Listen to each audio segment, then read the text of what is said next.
Hi, and thank you for listening. This is Sherry Andrea. A lot of people want to know how to get started communicating with their spirit guide, with angels, ascended masters. A lot of times when people start out, this is what they have a little bit of trouble with. Understanding not only how to do it based on whatever abilities they're manifesting, or even if they're not manifesting any at all, but also, simple questions like, well, I don't know who my guide is. I don't know what my guide's name is. I don't know if my guide is a girl or a boy. Well, I can answer like some of those questions even based on Mike's own personal experience. First of all, let me answer a really easy and simple one and get it out of the way. As far as who your guide is, first of all, spirits are not female and they're not male.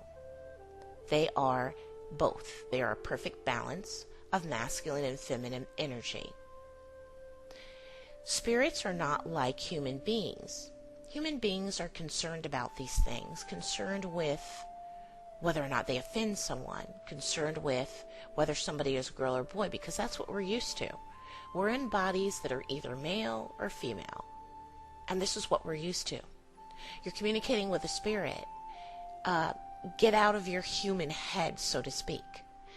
Don't think within that human box, because you're thinking about something that is not human, that is not restricted based on living life on this planet incarnate. So you have to get out of that way of thinking. Spirit is neither male nor female. However, most of the spirits who people have as guides have lived a human life in the past. They may be your spirit guide because of the type of life they lived. Maybe you're a musician, so maybe the spirit guide, one of them that you have assigned, has in previous lifetimes also been a musician, and maybe they can best guide you because of that. Maybe they've lived many lifetimes. Maybe they've only lived one. So most of our guides have been spirits who have lived a previous existence. Doesn't necessarily mean that they've only lived previously on Earth. They may have also lived existences elsewhere. You don't really need to be concerned about that with who they are, who they've been. This isn't something that should wrap you up. This isn't something you should really spend time on. I would say it's really neither here nor there who they used to be in previous lifetimes, what their name was in a previous lifetime. It's neither here nor there what you call them. They're not like us. As human beings, we are very much into our identity. We're very much into, this is what my name is, this is what I want you to call me, this is how I want you to see me. Spirits aren't like that. They're not being subjected to the human condition as we are, so they're not concerned about these things. So some of these things that we spend time being concerned about isn't even important to them. Is it important to you? It may not be to your spirit guide. So you want to communicate with your spirit guide and you don't know what their name is. So you decide to call your spirit Andy. I actually called my spirit guide when I first started communicating with my spirit guide. I said, I know you won't be offended by this. Just to make it easier for me, not that it matters to you, but just to make it easier for me, I'm going to call you Andy just to make it easier for me. And that is what I did. And I knew I had read enough and I had enough knowledge and understanding to know that my spirit guide would not be concerned with that, would not be upset by it, would care less about it. I also knew that my spirit guide would just be pleased that I was making that effort to communicate and to allow them to help me. This is what your spirit guide is most concerned with. What their most thing is most important is that you're, first of all, allowing them to have that connection with you, allowing them to help you. This is what they're most excited about. Finally, they can help you.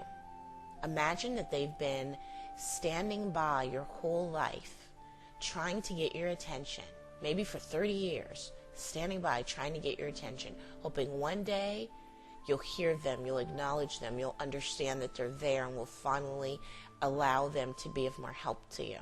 This is what they're most excited about and most concerned with. So you decide you're going to call your spirit guide Andy. And so you start the process of communicating.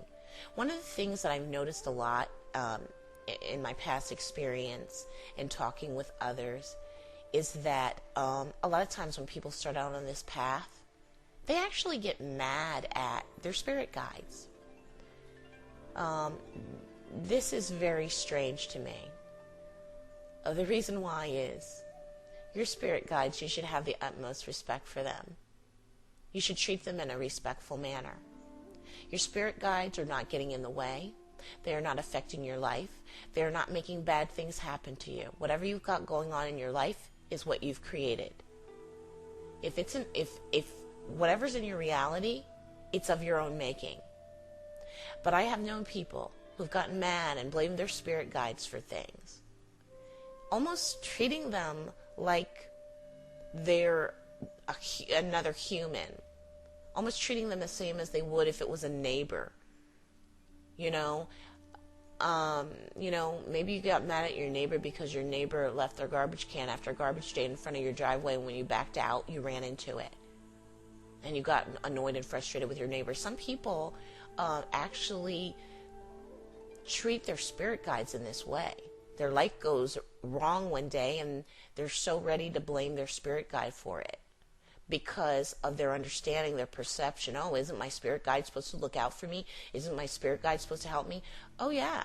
If our spirit guides were there to serve us in that way, to make sure that nothing ever bad happened to us and to solve all of our problems, wouldn't life be great? Obviously, life would not be the way it is if that were the case. So you have to get out of thinking that way, that your spirit guides are affecting you in a negative way and that they're there to save your life. That's not their purpose. Their purpose is to assist you, to guide you. It's not to solve your problems. And you should have a healthy respect for your spirit guide. They're giving to you freely, unconditionally. That is something that's very difficult to find in life from another human being.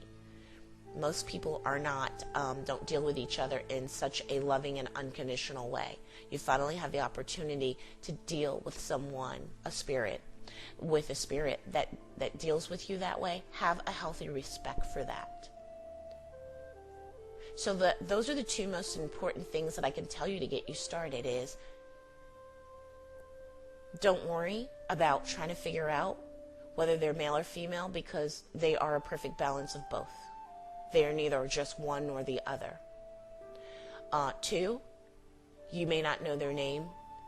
It's of very little importance to them and shouldn't be of that much importance to you. Call them whatever you'd like. Refer to them as my beloved guide if you'd like to. Refer to them as a name that you just decide you like. They will just simply appreciate the fact that you're making the effort to communicate with them and to allow them to assist you. So understand that. And start the process. That's the third thing that I can tell you to help you get started, is begin talking to them. It doesn't have to be anything magnificent. You don't have to be able to understand them. It is okay in the beginning if the conversation is more one way. Don't be concerned about, oh, but I can't hear them. I ask a question and I don't understand if they're giving me an answer. If they are giving me an answer, I'm not understanding it. Don't be so concerned with that in the beginning. Be okay with a one-way conversation at first. Just know, live in that faith that they are listening and that they are assisting you, regardless of whether you you know it or not, regardless of whether it's manifesting in an obvious way for you. So be satisfied with what the relationship that you have with them is at any given moment, and keep talking. One of the things that you can do to build your relationship with your spirit guide is every morning as you're having your coffee or driving to work, talk to them. Let it be a normal thing that you do every day. Let it be your thing you do every day. Maybe you talk to your spirit guide on the way to work. Don't feel like, don't be worried about looking crazy because you're in your car talking out loud to your spirit guide. Feel okay with however you're communicating with them. You know, talk to them about the things that you're working on. Ask them for help. If you'd like to work on yourself, if this is, you know, what you'd like to do, tell them. Tell your spirit guide, I really want to work on myself, and I really want help. If you could help to bring up to the surface the things that I need to work on and the things that I need to resolve. Can you help by bringing those things to the surface for me? That was one of the things that I did that worked very well for me.